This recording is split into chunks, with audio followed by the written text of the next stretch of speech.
Jalan-jalan sore di Sarinah. Mirip Pak Badar. Pak Badar? Sehat Pak Badar? Ya, Apa kabar Pak? alhamdulillah. Bentar, ini saya kebetulan pasang mic nih, jadi biar langsung aja. Nah, Tadi ada wawancara sama TV swasta, itu wawancara terkait apa Pak Badar? ini soal kandasnya yang terakhir kali benteng pertahanan Partai Berkarya untuk ikut pemilu 2024 kan masih sempat menggugat di Petun, dan 17 Januari kemarin sudah diputuskan bahwa gugatan tersebut ditolak. Salah Dan berarti ya? kalah dari KPU karena KPU tidak menemukan alasan yang urgen untuk meloloskan Partai Berkarya menjadi peserta pemilu, karena di Agustus tahun lalu proses pendaftaran di KPU itu Partai Berkarya tidak diterima berkasnya, alias tidak dapat diterima sebagai peserta pendaftaran pada saat itu. Jadi tidak bisa mengikuti verifikasi administrasi maupun faktual. Pak Badar, ini kan banyak caleg nih dari Partai Berkarya 2019, ada sekitar 100 berapa jumlahnya? 140 anggota DPRD, 10 di provinsi, 130 di kabupaten kota. Bentar, mereka kan mau nyalek lagi nih kan, mau 2 periode kan. Itu bagaimana kalau berkaryanya ini nih, gimana? Ya, mereka masuk partai kan dengan harapan kekuasaan, khususnya di legislatif dia ingin menjadi anggota DPRD ya. Dan tentunya yang menjabat sekarang pasti ingin mau lagi dong 2024. Sementara berkaryanya kan kemarin kan. Iya, nggak lolos. Dengan berbagai harapan dari Agustus saya sudah menyerukan untuk segera menjalin komunikasi dengan partai-partai lain karena partai ini udah kandas. Tapi oleh DPP penguasa saat ini masih memberi harapan bahwa 14 Desember tinggal cabut nomor, ternyata tidak.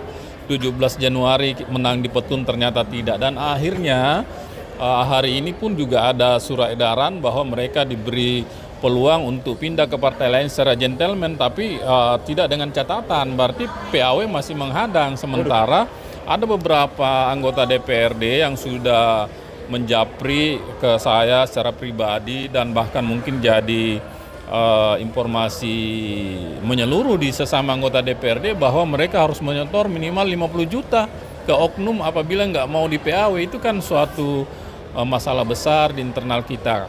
Saya selaku pendiri dan beberapa teman-teman yang pernah bergabung di Berkarya ini sangat prihatin.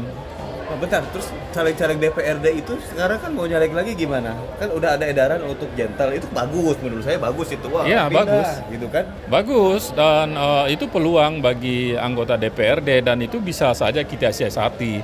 Tidak harus dia yang harus pindah ke partai, bisa menitipkan istri, anak dan sebagainya untuk menggantikan posisi tersebut. Di saat yang tepat dia langsung pada saat daftar caleg tetap di November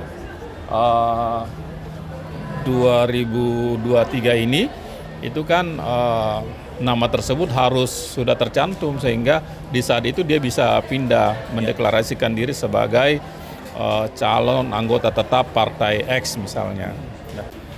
Oke lah Pak Badar, saya cukup paham, dan karena saya juga mantan caleg 2019 yang hari ini saya calon DPD untuk Jawa Barat. Lagi proses Pak, doakan semoga saya juga bisa lolos. Amin, amin. Yang terpenting adalah ketika teman-teman DPRD dari Partai Berkarya dulu mau provinsi, kabupaten, kota, ya nggak tahu ke partai mana, saya juga jadi gimana gitu ya, tapi ya begitu adanya. Nah terus ada nggak sih yang harus kita lakukan ke depan untuk Partai Berkarya barangkali kan kalau saya kan memang sudah bukan pengurus kan, Pak Badar juga kan sebetulnya sudah bukan pengurus nih. Ya. Nah cuma gimana nih mungkin ke depannya ya, sebagai pendiri Berkarya dulu nih. Ya, kita mendirikan Partai Berkarya ini sangat tertati-tati ya, mulai dari nol, walaupun di ujungnya kita menggabungkan dua partai antara Beringin Karya dan Nasional Republik, dan sempat ikut pemilu 2019 dengan berbagai macam tantangan, perjuangan, sempat melibatkan keluarga Cendana, sempat menjadikan Tommy Soeharto jadi ketua umum, dan sekarang terjadi lagi beberapa faksi, ada Pak Samsu Jalal, ada Pak Ahmad Gusro yang lagi menuntut Petun, dan pengadilan negeri di Jakarta saat ini untuk menuntut kepengurusan Pak Muhdi PR saat ini.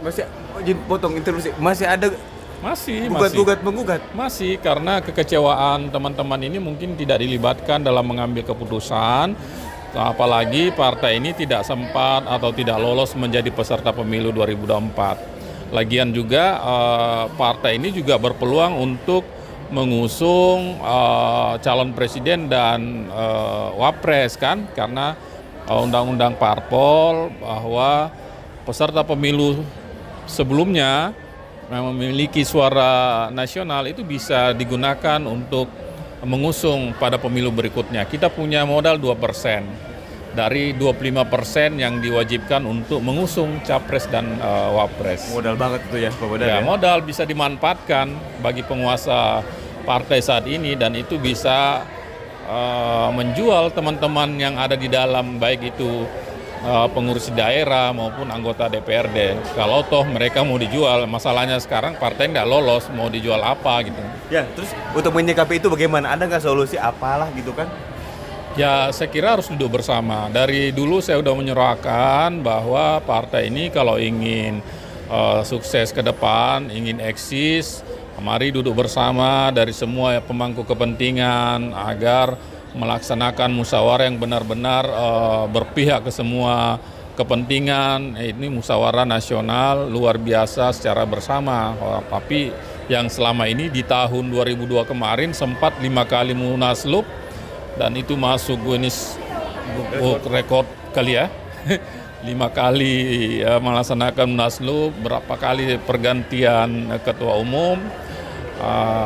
Mudah-mudahan di 2023 ini kalau mau duduk bersama ya bikinlah munaslup bersama untuk memilih ketua umum yang akan mengantarkan partai ini lebih baik, walaupun hanya di 2024 ini hanya sebatas mendukung dan mengusung capres, tidak untuk caleg. Kalau untuk caleg ya tunggulah untuk 2029 apabila ingin memakai Partai Berkarya. Tapi kalau tidak ya silahkan bedol desa ke partai yang lebih menjanjikan.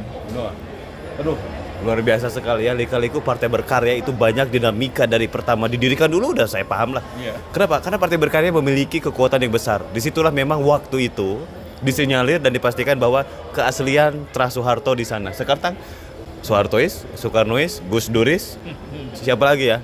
Jokowis. Dan memang masing-masing parpol itu punya kekuatan dan ideologi. Makanya ada kekuatan besar di dalam Partai Berkarya sehingga ya gugat sana, gugat sini. Ya pokoknya dari dulu udah begitu dan memang ini bagus. Itu tandanya partai yang bagus. Gitu. Pak Badar, ada lagi mungkin yang mau disampaikan? Kalau dari saya sudah cukup.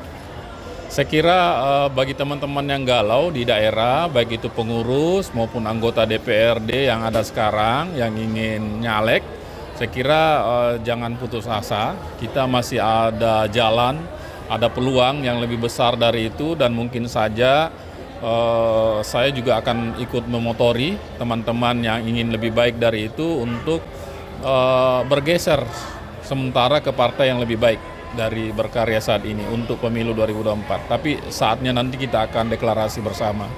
Oke, Pak Badar, terima kasih atas waktunya.